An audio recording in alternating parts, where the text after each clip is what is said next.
चलिए दोस्तों, welcome to back my YouTube channel. I hope आप लोग अच्छे होंगे और स्वस्थ होंगे। आशा करता हूँ आज की वीडियो आपके लिए बहुत अच्छी होगी और आपको इसमें कुछ ना कुछ समझने के लिए मिलेगा। हमारे आध्यात्मिक चैनल पे आपका स्वागत है। बाबा जी से बातचीत करने की कोशिश करेंगे। बाबा जी से बात हम ये करेंगे। बाबा जी बताए सतनाम पंथ से हैं बाबा जी।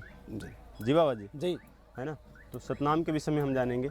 बाबा जी सतनाम वो कौन सा नाम है? जैसे सतनाम आप बता रहे हो तो जीवन वो सतनाम कौन सा है जिसे मोक्ष प्राप्ति होगा, और वो सतनाम किस गुरु से प्राप्त होगा हमें? जो गुरु 3 बार में वो नाम देता है, 3 बार में नाम देगा वो, और वास्तविक नाम सतनाम आप बता रहे हो, तो वो कौन सा ऐसा नाम है जिसे मोक्ष प्राप्त होगा?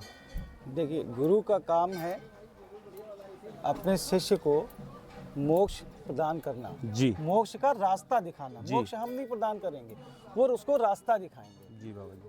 आगे का कार्य उसको भक्ति के मार्ग पर लेके आना।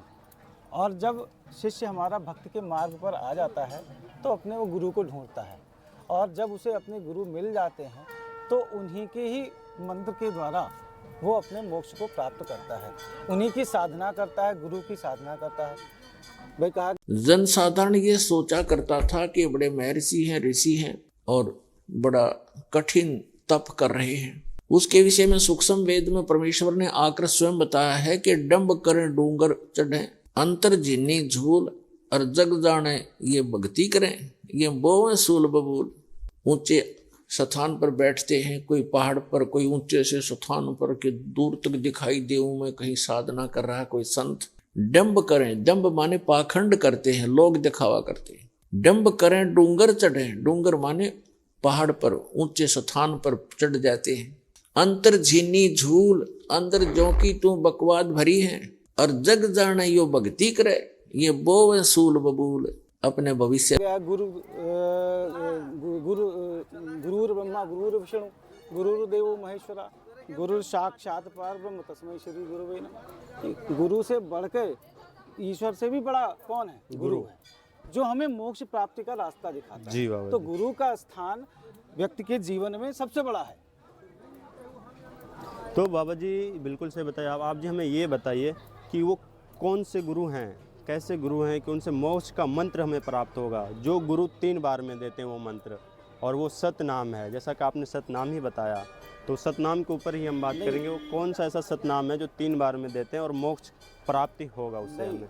सत्य नाम आप जो कह रहे हैं कि 3 बार में नहीं, हर एक धर्म का अपना मंत्र है। ठीक है, बीज मंत्र। तो पुण्यात्माओं, कबीर परमेश्वर के बिना इस जीव का मोक्ष नहीं हो सकता।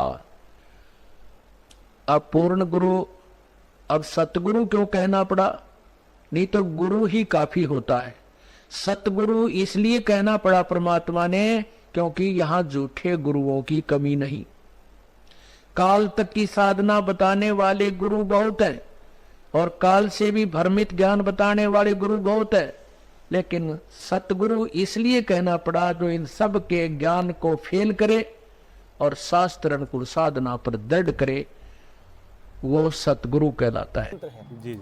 वही बीज मंत्र दिया जाता है जिसकी साधक साधना करता है, और उसी के द्वारा ही अपने ब्रह्म को प्राप्त करता है। अपने गुरु को शिक्षा का उसका अनुपालन करके ही वो मोक्ष को प्राप्त करता है।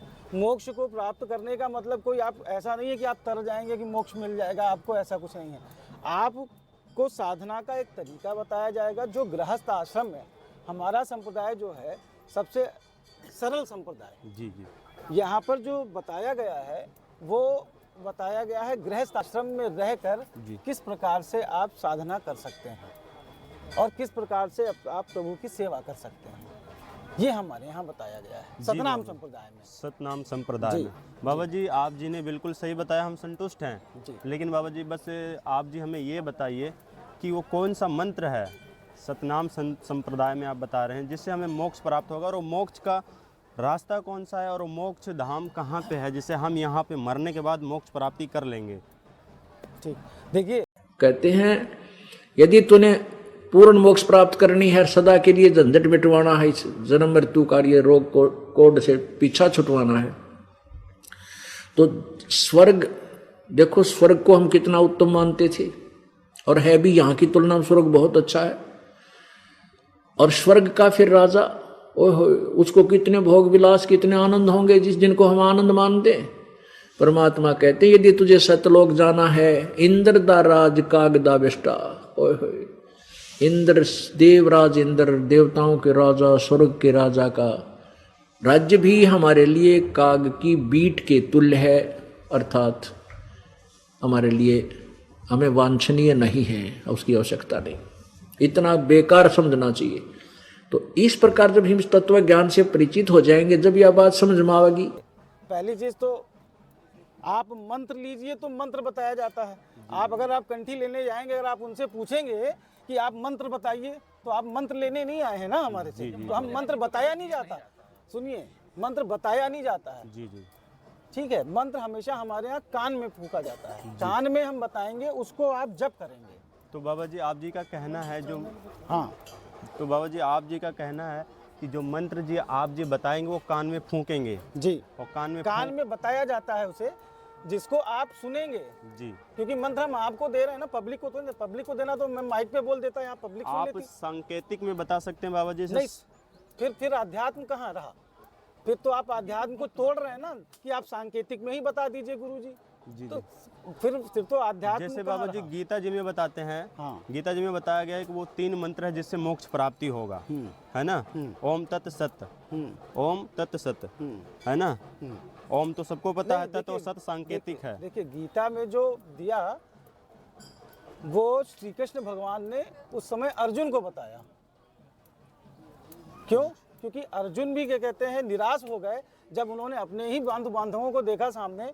तो वो कोई उन्होंने मंत्र थोड़ी ना दिया है उसमें, वो मंत्र थोड़ी ना, उन्होंने तो केवल उनके मनोबल को बढ़ाया, और मनोबल को बढ़ाने के लिए उन्होंने अपना उपदेश दिया गीता का। जी जी, तो आप उसको अन्य अदर उसमें ले रहे हैं कि अब उन्होंने बताया मंत्र, तो भाई भगवान श्री कृष्ण कोई मंत्र बताएगा? नहीं बाबा जी आप जी समझे नहीं, मेरा कहने का मतलब गीता जी में 3 मंत्र लिखा है जिसे बताते हैं हमारे धर्मगुरु कि उससे ही मोक्ष प्राप्ति होगी। जैसे कि मैंने आपको पहले ही बता दिया कि ओम तत् सत्य, ओम तो सब लोग जानते हैं, तत् और सत्य ये सांकेतिक है। ये मंत्र हमें किस गुरु से प्राप्त होगा? तो ये आप हमारे यहाँ भी ओंकार ही एक ऐसा शब्द है, उसी से ही पूरे ब्रह्मांड की रचना, और वही सभी मंत्रों का सार है। जी जी, तो वो हम हो चाहे वो अन्य संप्रदाय के लोग भी हों, जी जो गुरु हैं, जी, वो ओंकार से ही अपने मंत्र को, जी, वैष्णव मंत्र, शैव मंत्र, शैव मंत्र दूसरा, वैष्णव मंत्र दूसरा। जी जी। ये चीज़। तो दर्शकों आपने देखा बाबा जी के सवाल और हमारे सवाल, बाबा जी के जवाब। तो बाबा जी ने बिल्कुल अपने हिसाब से, जहाँ तक बाबा जी को जिस लेवल तक ज्ञान प्राप्त है बाबा जी को, उस लेवल तक बाबा जी हमें पूरी अच्छे से कोशिश की समझाने की। आशा करता हूँ मेरे को भी समझ में आया होगा। आप लोग बने रहिए एंड तक ऐसे ही ब्लॉग में हमारे। और इस स्थान को भी बताइए कि ये स्थान किसका है। ये धागा 3 रंग से बना हुआ है, लाल है, सफ़ेद है और काला है। जो काला धागा है ये शंकर भगवान का प्रतीक है, सफ़ेद धागा है ये बड़े बाबा का प्रतीक है, और लाल धागा हनुमान जी का प्रतीक है। जी, इसी से ही मिलके ये धागा बनाया गया। यानी कि बाबा जी इसी से मिलके ये सतनाम है ना? हाँ, सतनाम धागा। हाँ, अच्छा, ये 17वें का 23वां श्लोक है। ओम तत्सत इति निर्देश है ब्रह्मण है त्रिविध है समर्थ है ब्राह्मणा तेन वेदा च यज्ञा विहिता पुरा। ओम ओम तत् तत् सत सत, ऐसे यह 3 प्रकार का सच्चिदानंद घन ब्रह्म, उस परम अक्षर ब्रह्म का मंत्र कहा है। अब सच्चिदानंद घन ब्रह्म परम अक्षर ब्रह्म का मंत्र ओम तत् सत, उसको पाने का। ओम तो पुण्यात्मा सीधा है ब्रह्म सरपुरुष का, और जो तत् है वो अक्षर पुरुष का, और सत है ये परम अक्षर ब्रह्म का। ये भी कोड वर्ड है, सांकेतिक शब्द है।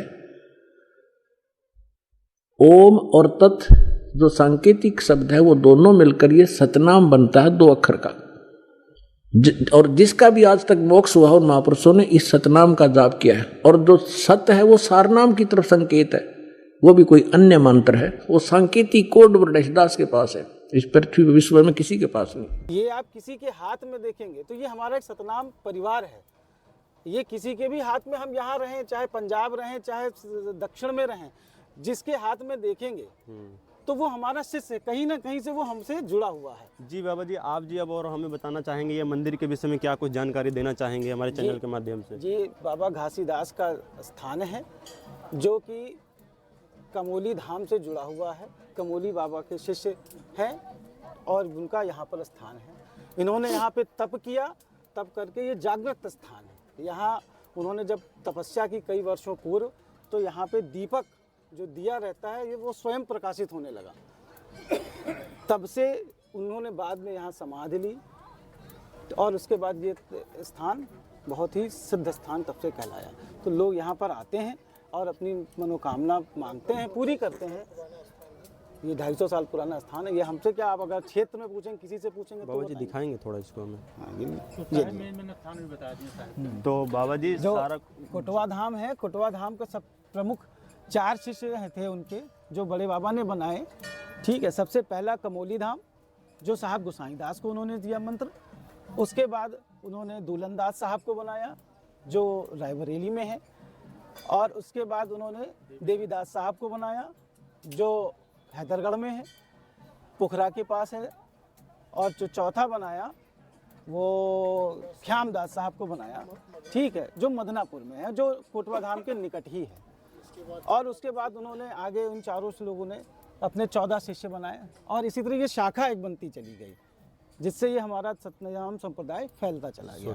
आज पूरे भारत में फैला हुआ है हमारा, नेपाल तक भी हमारे शिष्य हैं। जी बाबा जी, ठीक है, आपसे मिलके अच्छा लगा, हमें बहुत बहुत अच्छा लगा।